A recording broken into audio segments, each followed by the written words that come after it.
Terima kasih pemirsa Anda kembali bersama kami ditemani rekan saya Wiki Adrian Betul, dan kali ini kami akan membahas ya. berbincang mengenai perusahaan rintisan di sektor climate tech, ekspansi jejakin pasca pendanaan. Sudah terhubung melalui video conference ada Mas Arfan Arlanda, adalah CEO dan juga co-founder ataupun founder ya dari Jejakin. Apa kabar Mas Arlan ataupun Mas Arfan?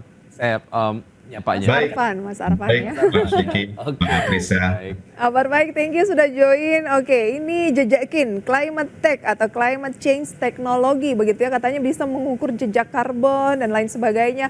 Boleh mungkin dijelaskan dulu, tak kenal maka tidak menggunakan ataupun tidak kenal begitu ya. Gimana sih mengenai Jejakin ini? Iya, jadi fokus kami adalah di menyediakan carbon management platform. Jadi perusahaan climate tech yang fokus sebenarnya kita punya 3 pilar ya. Jadi yang pertama, kami membantu perusahaan-perusahaan untuk dapat menghitung emisi karbon mereka. Jadi ada yang namanya scope 1, scope 2, scope 3, direct and indirect emission. Kemudian set targetnya mereka, let's say mereka mau jadi net zero company, atau mereka mau reduce emisinya 30% by next 5 years misalnya, dan itu nanti kita bisa bantu juga untuk mengeluarkan rekomendasi apa yang harus dilakukan untuk mereduce dan kemudian meng-offset emisi mereka. Itu pilar pertama.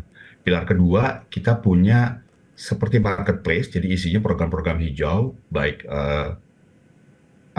untuk nanam pohon atau renewable energy atau proyek-proyek karbon lainnya. Jadi nanti mereka bisa pilih juga kira-kira mereka punya interest untuk involve di proyek-proyek hijau yang seperti apa gitu. Kita punya list cukup banyak lah gitu dengan baik program-program yang kami punya sendiri maupun dengan mitra-mitra kami gitu ya. Yang ketiga, pilar ketiga kita sebutnya digital MRV. Jadi untuk mengukur, monitoring, reporting, and verification di program-program hijau yang ada di forestry ataupun di sektor pertanian ya. Jadi mulai membantu dari mengukur berapa potensi yang bisa dihasilkan dari satu area, gitu, potensi karbonnya.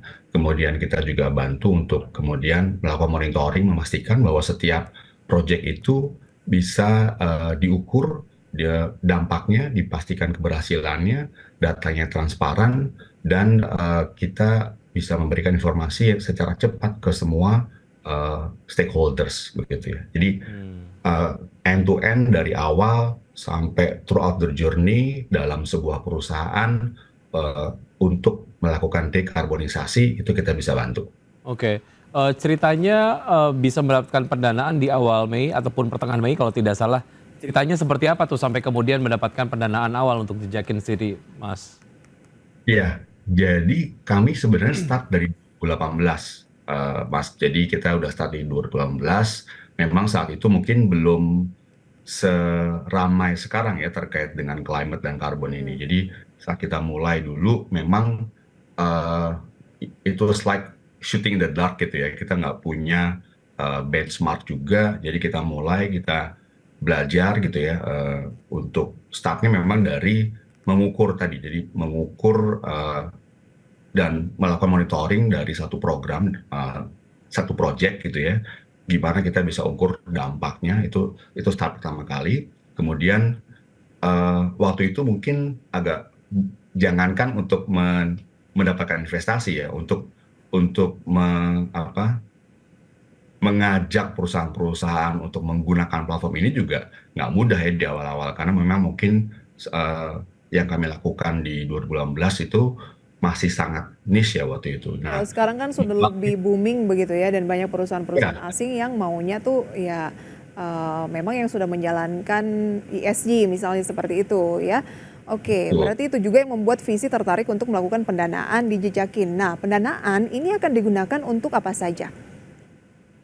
Jadi fokus utama kami adalah untuk menambah resources ya, subject matter expert gitu, karena memang cukup banyak proyek yang saat ini berjalan gitu, program-program kami. Jadi kami menambah resources untuk memastikan bahwa produk juga bisa terdevelop terus ya, semakin baik gitu. Jadi selain fokus di Indonesia, kami juga sekarang saat ini sudah mulai ekspansi gitu ke luar Indonesia. Jadi kami memang Seperti? butuh resources. Jadi kami Eh, saat ini sudah mulai untuk start di beberapa negara di Southeast Asia ya. oh, oke. Oke, baik. Setelah pendanaan, apakah hanya ekspansi saja atau dari pilar-pilar tadi ada perluasan servicesnya? Mungkin kita akan bahas usai jeda berikut ini ya Mas Arfan ya. Dan pemirsa tetap Baik. sama kami akan segera kembali.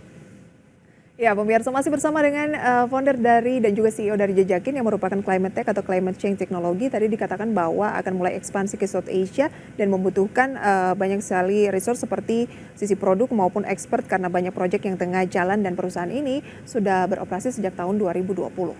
Oke, ini kalau kita lihat dari pendanaan yang sudah didapatkan, tadi kan ekspansi pasarnya sudah disampaikan ya, dan pilar-pilar servicesnya juga sudah disampaikan. Nah, pasca pendanaan ini akankah ada penambahan services di tiga pilar tadi atau seperti apa, Mas Arfan? Ya, jadi selain fitur-fitur menu-menu baru dari ketiga pilar tadi, kita juga ada turunan-turunannya dari apa namanya pilar-pilar yang sudah ada. Dan kami sekarang mulai start untuk mendevelop proyek karbon kami sendiri gitu. Jadi mulai kalau sebelumnya memang kita kerjasama dengan mitra, kemudian kita juga membantu klien-klien gitu ya. Dan sekarang kita sudah mulai juga untuk mendevelop our own projects gitu. Oke, nah user dari Jejakin sendiri ini memang corporate begitu ya, dan penggunanya sejauh ini sudah seperti apa sejak 2020? Ya, jadi surprisingly memang sejak 2020 cukup banyak yang shifting ya. Jadi perusahaan-perusahaan yang shifting dari CSR kemudian shift gitu ke ESG. Jadi incorporating ESG ke dalam bisnis proses mereka. Saat ini kami sudah cukup banyak bekerja sama dengan perusahaan-perusahaan lokal maupun multinasional, perusahaan-perusahaan BUMN juga. Namun selain fokus di B2B, kami juga sebenarnya ada pilar untuk B2B2C ya. Jadi saat ini kami juga banyak jadi bekerja sama dengan existing platform untuk memberikan akses ke semua consumer gitu ya, untuk kemudian dapat ikut berkontribusi. Saat ini kami sudah punya jutaan subscriber ya di level retail ini. Baik, artinya memang dari segmen korporasi dan juga retail juga mulai tercater gitu ya. Oke, interaksinya dengan stakeholders bursa karbon, Jejakin itu ada di mana, Mas Arfan? Jadi kalau dari ekosistem gitu ya, proyek karbon atau nanti juga setelah memang sudah menjadi SPGRA, sudah keluar carbon credit-nya, itu bisa dijual di bursa. Posisi Jejakin saat ini adalah sebagai project developer gitu ya.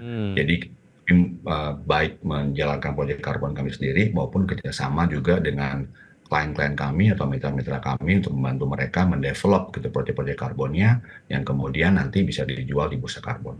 Oh, baik baik. Ke depan ini akan seperti apa sih gambaran market yang akan dilayani oleh Jejakin sendiri, Mas?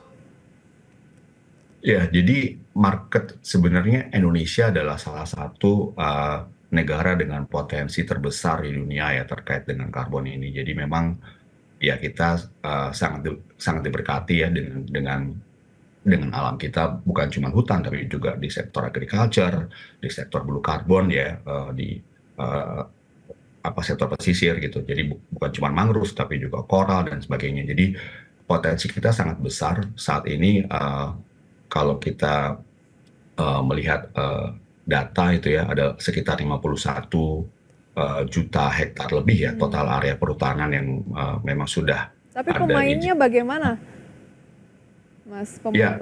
Pemainnya saat ini juga sudah seperti karena masih banyak juga yang ngakunya masih agak gamang begitu ya. Tanggapan Anda bagaimana, singkat saja?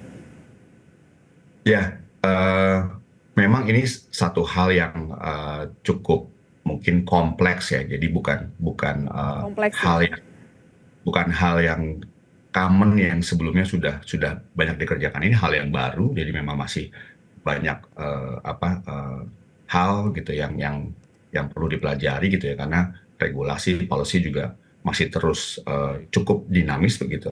Walaupun sudah cukup banyak policy regulasi yang in place, tapi ada beberapa juga yang kita masih tunggu, dan ini cukup dinamis lah gitu situasinya. Jadi memang Dinamis dan kompleks, memang ya, aturannya juga masih ini ya, masih Ikuti cukup lah ya. mengikuti begitu ya. Oke. Thank you Mas untuk sharing informasinya, sukses selalu untuk Jejak In gitu terima ya. kasih. Ya, thank you Mas Arfan, sampai jumpa, sehat selalu. Ya, thank Baik. you, Mas. Baik, kita Dan- akan update ya pergerakan dari IHSG dari pembukaan satu hingga saat ini seperti apa. IHSG di 9:29 waktu Indonesia bagian Barat. Pemirsa, IHSG berada di zona hijau ya, menguat 0,48% di level 7.097,222. Kemudian pemirsa, untuk saham-saham yang masuk dalam kategori top gainers maupun juga top losers, juga mungkin Anda bisa saksikan di layar pemirsa ya.